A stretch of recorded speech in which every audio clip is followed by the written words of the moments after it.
working to connect a region of over 600 million bridges between our lands.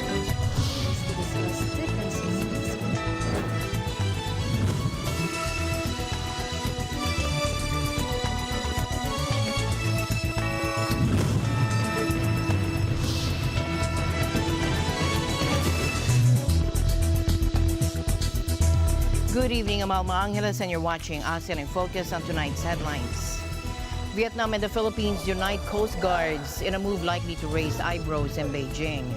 Vietnam and the Philippines have signed a deal strengthening their coast guard cooperation in the South China Sea, and Marife Ramos will report from Hanoi with the latest.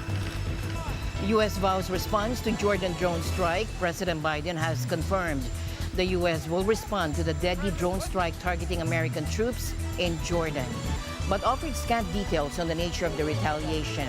The attack has sparked concerns of a wider confrontation with Iran.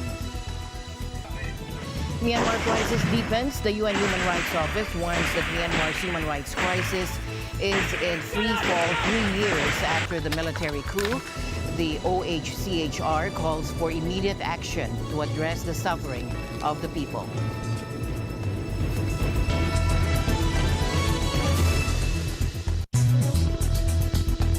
First, tonight, we set our sights on the strategic South China Sea, where a significant development has taken place. Vietnam and the Philippines have joined forces to strengthen their Coast Guard cooperation, a move that comes amid simmering tensions in the region. Marife Ramos reports from Hanoi. Today, we are reporting on a significant development in the South China Sea, where Vietnam and the Philippines have agreed to strengthen their Coast Guard cooperation. The move comes amid rising tensions between China and several Southeast Asian countries, including the Philippines, over territorial claims in the strategic waterway. China claims almost the entire South China Sea, while the Philippines and Vietnam, along with other nations, have competing claims to islands, reefs, and shoals. These tensions have recently flared up with confrontations between vessels from China and the Philippines, particularly around the Second Thomas Shoal. The situation has been further complicated by military drills conducted by both China and the Philippines, as well as the United States in the region.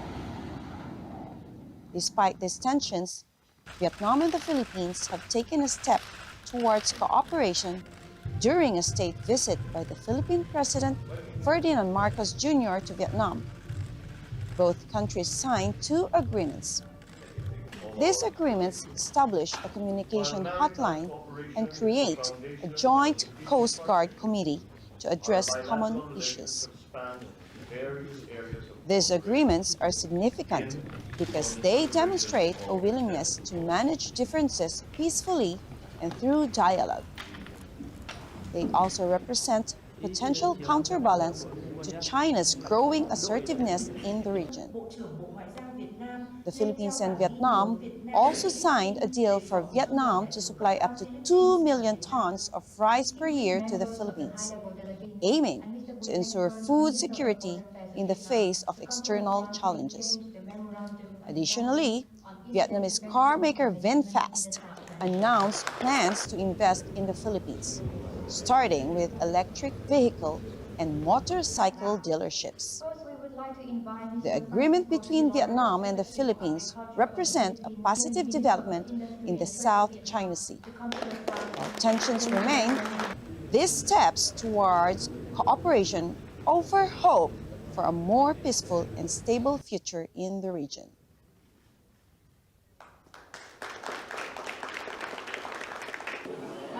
Reporting from Hanoi, Vietnam, this is Ria Ramos. We live in extraordinary times. President Marcos Jr. is back in the Philippines after a 2-day state visit to Vietnam, aiming to solidify the strategic partnership between the two nations. His visit focused on diverse areas of cooperation. I met with His Excellency Vo Van Thong, President of Vietnam, and we discussed areas of cooperation including defense, maritime, trade and investment, economic, education, tourism, and culture. The president emphasized efforts to secure the interests of Filipino companies operating in Vietnam and encourage further expansion in various sectors. On trade and investment, we have successfully safeguarded the interests of Filipino businesses operating in Vietnam by providing them with a platform to voice their experiences, plans, and challenges at the very highest level. We want to assure them that the Philippine government stands ready to support their endeavors in competing in foreign markets. Discussions with Vingroup, a major Vietnamese firm, explored potential collaboration. Furthermore, we have engaged in discussions with the Vingroup company to explore a collaboration in the fields of AI, medical courses, and scholarships for Filipino students. Our shared objectives include active participation in the electric vehicle and battery supply chains. The president met with Filipino community in Vietnam. I had the pleasure, of course, to speak with the Filipinos living in Vietnam, and I expressed my appreciation for their continued good work in projecting a very positive image of the Philippines in Vietnam. I acknowledge the sacrifice that they have made for their families, and I lauded them for the contributions to the socio-economic development of the Philippines and of Vietnam. I gave them my assurances that my administration will continue to strive for the betterment of all Filipinos in the Philippines and abroad. In other news now affecting the ASEAN region, Israeli undercover agents posing as medical staff raided a West Bank hospital and killed 3 Palestinian militants. The operation, the first of its kind in 8 years, targeted a Hamas terrorist cell, according to the Israeli military.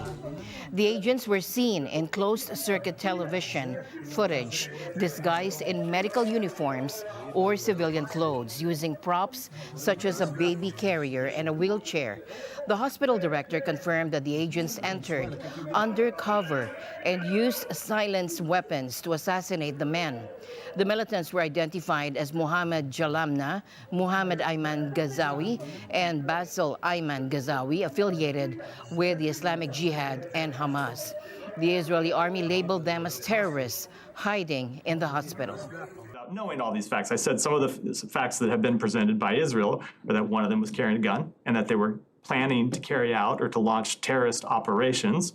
So you would have to look at all of those facts to make a specific assessment about this operation. But in general, we do want to see hospitals protected. It is important that no civilians were harmed in this operation. We want them to conduct their operations in compliance with international humanitarian law. We would generally say that we don't want them to carry out operations in hospitals, but under international humanitarian law, hospitals do lose some of their protections if they are being used to for the planning of terrorist operations, for the execution of terrorist operations. President Joe Biden has confirmed the U.S. will respond to the deadly drone strike on American troops in Jordan, but offered new details on the nature of the retaliation. An Iran-backed militia claimed responsibility for the attack on a U.S. base near the Syrian border, killing 3 American soldiers and injuring dozens more. Now, this marked the first such incident involving U.S. troops since the recent flare-up in the Israeli-Gaza conflict. While avoiding specifics, President Biden acknowledged having decided on a response. And we shall respond. He mentioned holding Iran accountable for supplying weapons to the attackers, though Iran denies involvement. How will respond to the attack? Yes. Mr. President, Iran responsible for the death of those 3 Americans? I do hold them responsible in the sense that they're supplying the weapons to the people who did it. White House officials hinted at a tiered approach, potentially involving multiple actions spread over time. In terms of attribution for the attack, we know this is an IRGC-backed militia. It has the footprints of Kataib Hezbollah, but not making a final assessment on that. Our teams here are continuing to do the analysis, but we don't want to see a widening of this conflict. We don't see this conflict widening as it still remains contained to Gaza. But this attack was certainly escalatory in that it killed 3 service members. So from October 17th to January 29th, we are tracking approximately 165 attacks.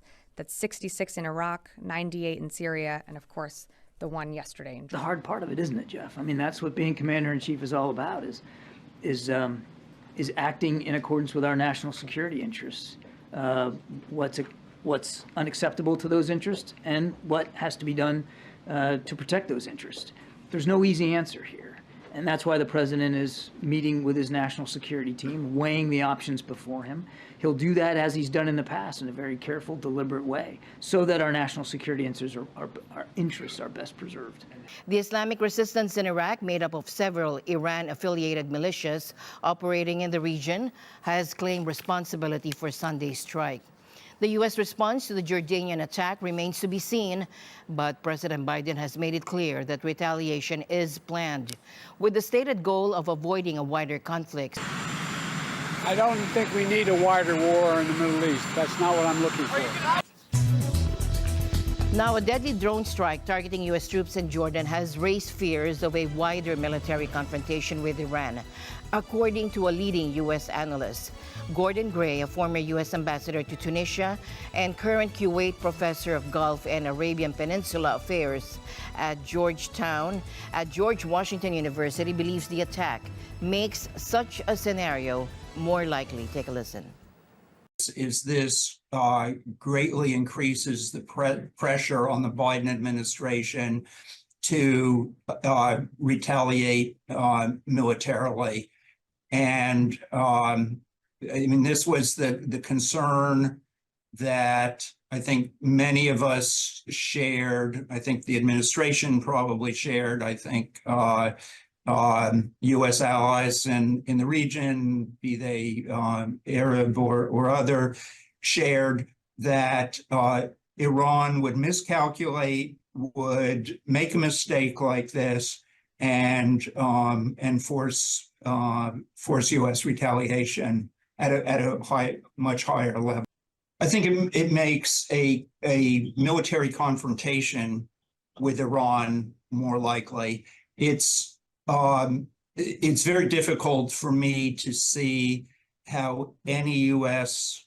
president, be the president a Democrat or Republican, can stand by and allow an unprovoked attack against U.S. military personnel in a third country to go unpunished. It's not a question of retribution. It's a question of deterrence.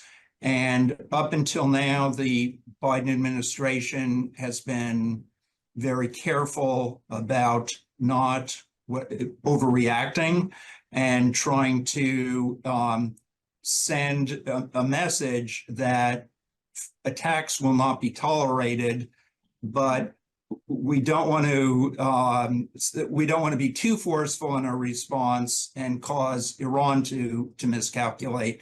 The Iranian leadership has not gotten that message, unfortunately, and so I think it increases the chances of a military confrontation. My guess is that the retaliatory attack would be against a military or IRGC target inside Iran proper. I think the rationale for that would be the strikes up until this point, in other words, post October 7th, up until this day, have been against proxy targets outside of Iran. That has not led to the deterrent effect that was desired. And I think the reason for that is first and foremost to send a signal that the U.S. military capability is far greater than the Iranian military capability, and that the president is no longer going to be satisfied with lower scale attacks against Iranian proxies that do not produce a deterrent effect. The International Monetary Fund, or IMF, is cautiously optimistic about the global economy, predicting a soft landing with both growth and inflation improving. However, the path ahead remains bumpy, and policymakers face a delicate dance between controlling inflation and stifling growth.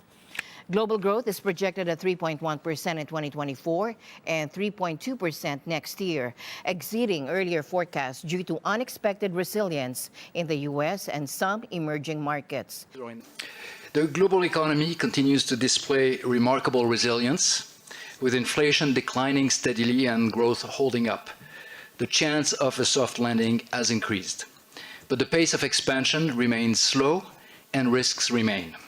Inflation is cooling faster than anticipated, reaching 5.8% in 2024 and 4.4% next year, thanks to easing supply chain issues and tighter monetary policy. Back in the beginning of 2023, there were a preponderance of risks to the downside for economic activity and to the upside for inflation. We were seeing maybe inflation being very persistent. There were a lot of concerns about the fact that the fight against inflation would potentially bring a recession. And 1 year later, we are in a situation where growth has held steady and inflation has been coming down. So that's certainly a very good development. Central banks face a tightrope walk. Keeping interest rates too high could stall economic growth, while loosening them too soon could reignite inflation. So we are seeing potential for maybe if central banks remain too tight for too long, there could be a slowdown in economic activity, or if there is a tightening of financial conditions, or if there is another round of supply shocks, for instance, there could be downside to the global economy. But there can also be upside to the global economy. Inflation could be continuing to come down back toward targets, allowing central banks to ease faster. Major central banks might start easing rates in the second half of this year if data justifies it. The second part. So you put all of this together, and what we are seeing, and we are agreeing with that assessment, is central banks holding off on easing until maybe the second half of 2024. And then that's when we anticipate that the Federal Reserve, the European Central Bank, the Bank of England, and others might start easing.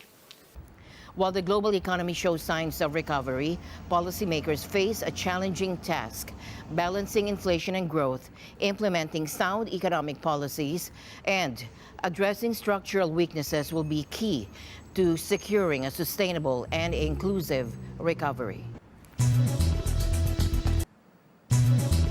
According to the UN Human Rights Office, or OHCHR, 3 years after the military launched a coup in Myanmar, the country's ever-deteriorating human rights crisis is now in free fall, with insufficient world attention paid to the misery and pain of its people.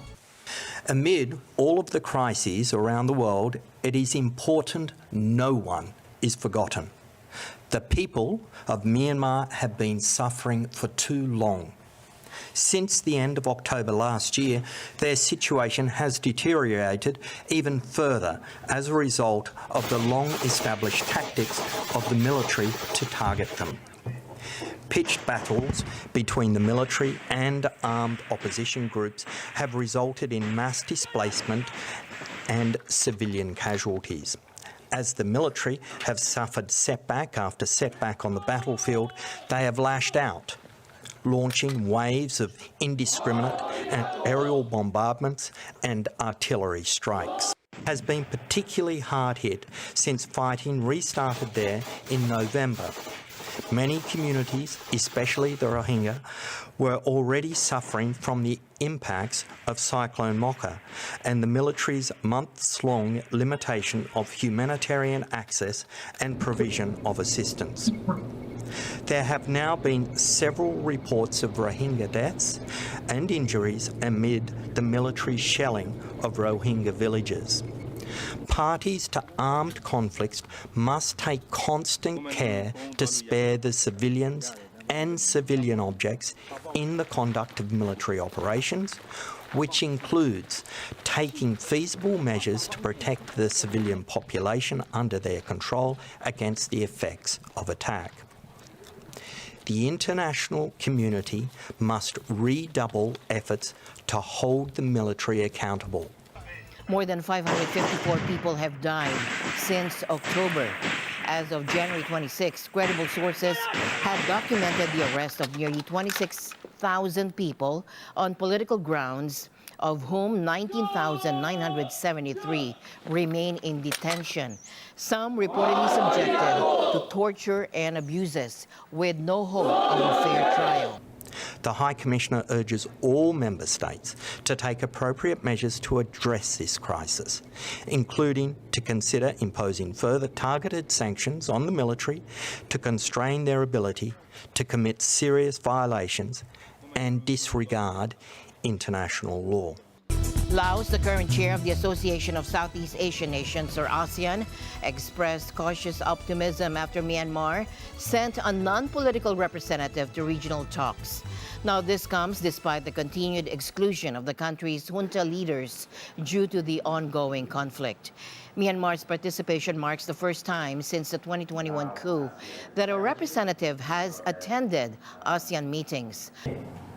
Well, this year you have seen the participation of Myanmar at the non-political representative for the first time since the situation in Myanmar happened 3 years ago.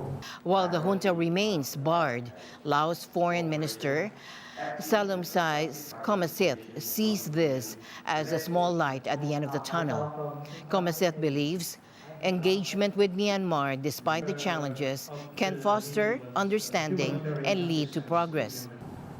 It took several decades before democratization would come to Myanmar, and all ASEAN members welcome the high-level representative from Myanmar.